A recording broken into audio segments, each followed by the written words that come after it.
मुंसलिक है, वो भी उस बीजेपी को छोड़ दे फिलहाल। लेकिन हमने इन साहब को, प्रदीप साहब को कामयाब करा, भारी अक्सरियत से कामयाब कराने के लिए होगा। मैं ये भी दावे के साथ कहना चाहता हूं कि अगर आप शांति और सुख देखना चाहते हो तो सिर्फ दो ही जगहें आपको मिल सकती हैं अगर कांग्रेस साथ नहीं हुई, वो होगी शमशान और कब्रिस्तान। इसके अलावा कहीं पे भी किसी को सुख और हेलो अस्सलाम वालेकुम, आदाब एवरीवन। उम्मीद करता हूँ आप सब बढ़िया होंगे, ठीक ठाक होंगे, मस्त मज़े में होंगे। तो आप देख रहे हो MAD और आज की वीडियो की शुरुआत हो रही है कैसे लोकेशन पता नहीं कह सकते हो आप, लेकिन पहले आप एक बार व्यू चेक कर लो यहाँ से यार।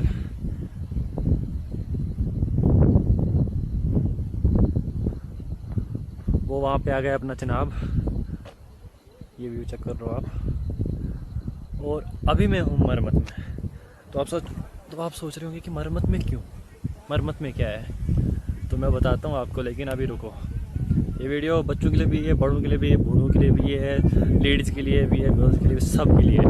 बस अब वेट करो, मैं बताता हूँ यहाँ पे क्यों आया। सोच हम आपके पास लाए तो इस सोच को लोगों तक ले जाओ। ये मुझे लगता है कि लोग इस सोच पे सहमति रखेंगे और हमारे साथ। तो अन्ना गलन ठीक है ना, बाकी उनको सुनता करे सारी गलबात।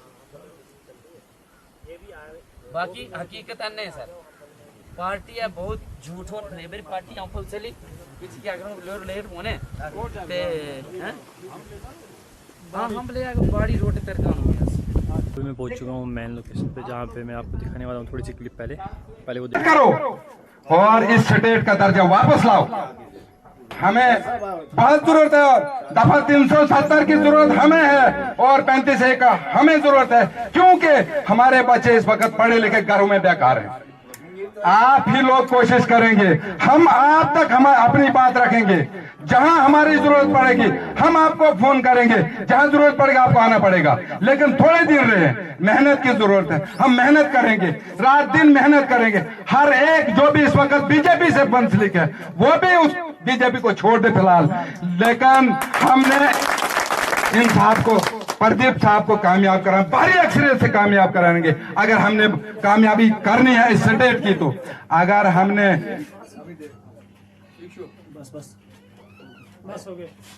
अगर हमने आपको वोट देना है, आपने उस वोट का ख्याल रखना है। यहां जितने भी बैठे हैं इन्होंने वोट आपको कास्ट करना है। ये किसी वक्त भी आपको फोन करेंगे, फोन अटेंड किया करो।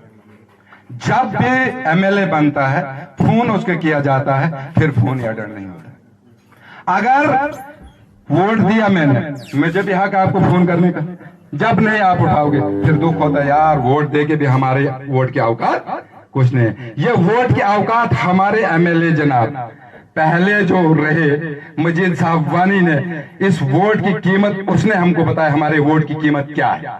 पहले कि मैं डॉक्टर प्रदीप सर को मुबारकबाद देना चाहता हूं, उनका शुक्रिया अदा करना चाहता हूं कि वो अपना ऐशो आराम, अपनी इज्जत की जिंदगी छोड़ के हम लोगों के दुखों में शामिल होने के लिए आए।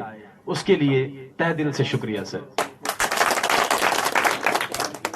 शायद आप सारे लोग इस बात से बाखबर होंगे कि Pradeep sir, doctor Pradeep sir एक ऐसे इंसान हैं कि जो हिंदुस्तान में सबसे ऊंची पोस्ट जो होती है वो असिस्टेंट प्रोफेसर और प्रोफेसर की होती है।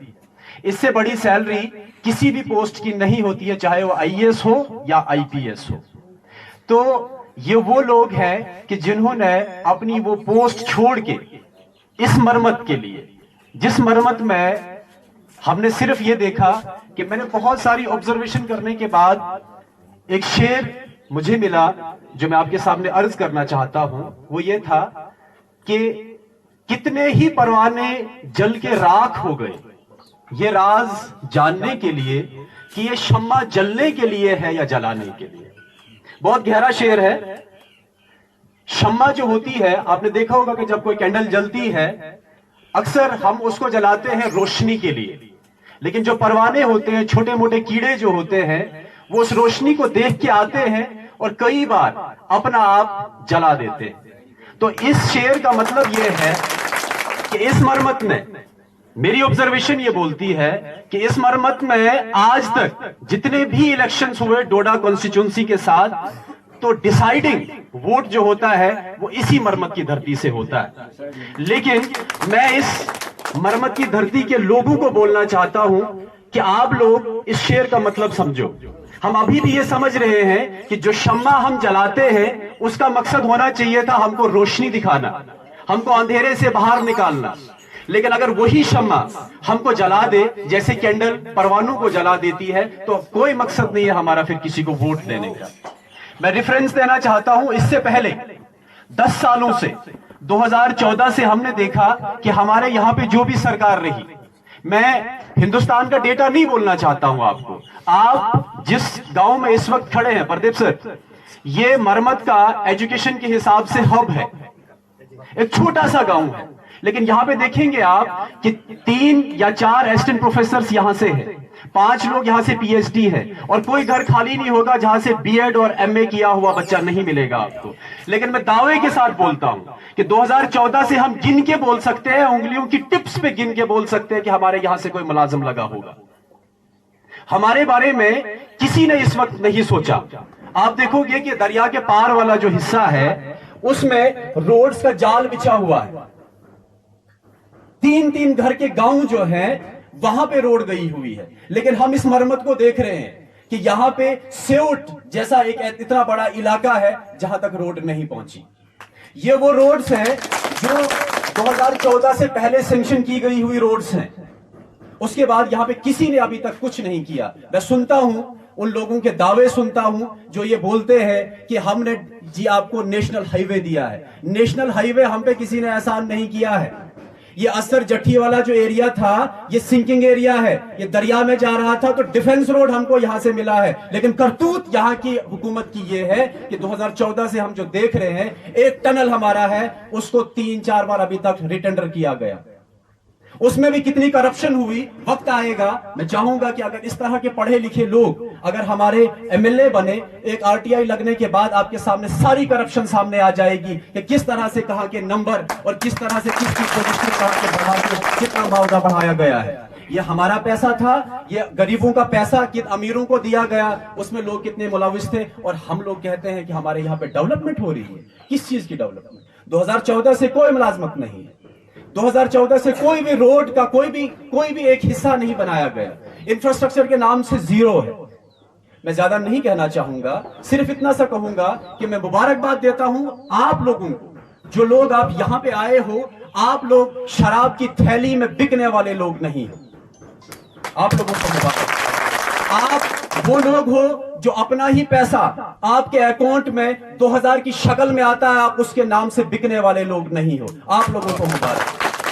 आप वो लोग हो जो सिर्फ इसलिए अपना वोट कास्ट नहीं करते हो कि आपको टनल में मुलाजमत दी जाएगी, आपसे नौकरी कराई जाएगी, आप उसके लिए अपना वोट नहीं करते। मैं मुबारकबाद देता हूं आप लोगों को कि आप वो लोग हो जो अपना जो इस गांव की विरासत थी, इस गांव की विरासत रही है। हमारे बुजुर्गों ने इस कांग्रेस की आबयारी की है। हमारे बुजुर्ग भी चाहते अगर तो वो भी गुंडागर्दी कर सकते थे, कोई जरूरत नहीं थी।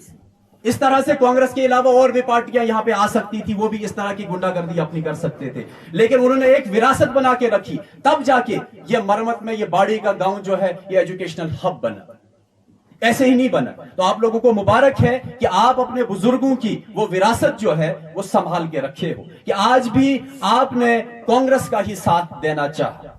मैं दावे के साथ कहना चाहता हूं और कहूंगा कि कांग्रेस से अलग होके सिर्फ अगर इस हिंदुस्तान ने या हमारे इस इलाके ने अगर कुछ पाया, वो पाया हिंदू और मुसलमान की नफरत।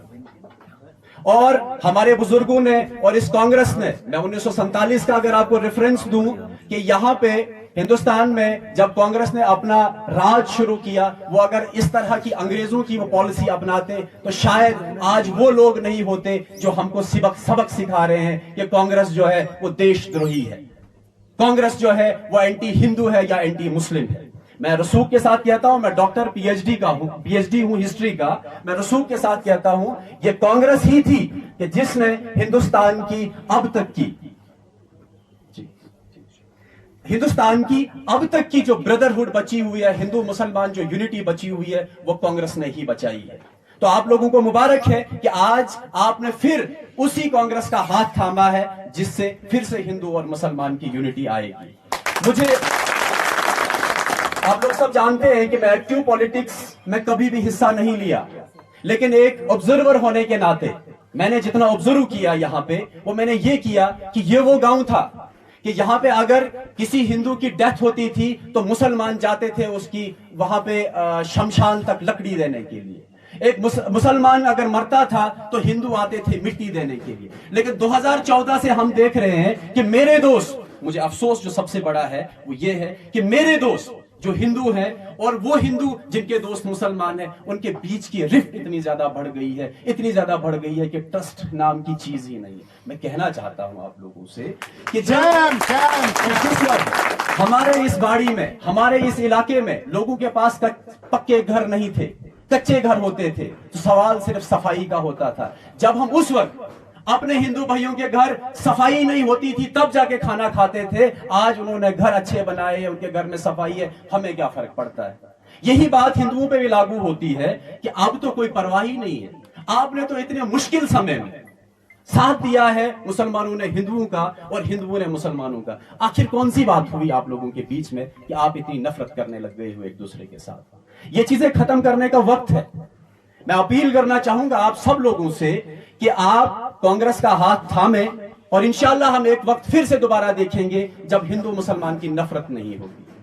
मैं दावे के साथ कहना चाहता हूं कि अगर कांग्रेस छोड़ दी तो रोजगार एक बुरे ख्वाब की तरह आप लोगों के लिए होगा। मैं ये भी दावे के साथ कहना चाहता हूं कि अगर आप शांति और सुख देखना चाहते हो तो सिर्फ दो ही जगहें आपको मिल सकती हैं अगर कांग्रेस साथ नहीं हुई, वो होगी शमशान और कब्रिस्तान। इसके अलावा कहीं पे भी किसी को सुख और शांति नहीं मिलेगी। तो मेरे ख्याल में मैंने वक्त ज्यादा ले लिया, तो शुक्रिया आप सब लोगों का यहाँ पे आने के लिए, और स्पेशली डॉक्टर प्रदीप सर का कि हमारे छोटे से इसरार करने पे ही उन्होंने यहाँ पे तशरीफ लाई। Sir thank you so much.